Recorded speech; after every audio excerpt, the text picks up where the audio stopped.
evening, everyone. Thank you for joining us. I'm Katy Uriarte. Now, this right here is a picture of Sheriff Deputy Raul Salazar. He passed away earlier this year due to complications from COVID-19. And now there's word that a lawsuit could be in the works.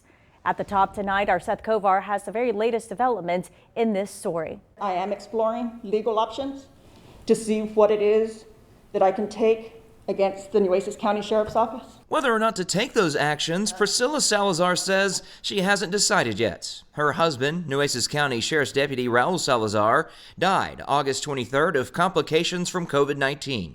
The Sheriff's Office mourned the loss, but with today's announcement of a possible lawsuit, they're not discussing the details surrounding the death. Given the fact that we're being told that this might end up in a civil case, there's not much more to be said about this tragedy at this time. You couldn't tell on the outside of the Nueces County Jail, but on the inside, COVID-19 was spreading among inmates and jailers. And with some of those jailers missing work because they were sick, deputies had to fill in. Salazar says her husband was among those deputies reassigned to the jail. That's even though she says he notified superiors that he needed a liver transplant, something that would put him at risk of dying from COVID-19 if he caught it.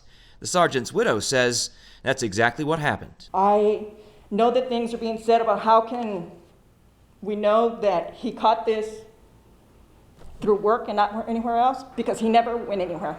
If he wasn't at work, he was asleep.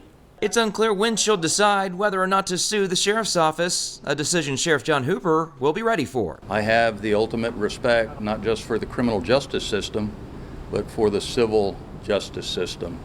And if in fact this gets played out in a civil courtroom, then we will talk about it then. Reporting in Corpus Christi, Seth Kovar, Chris 6 News.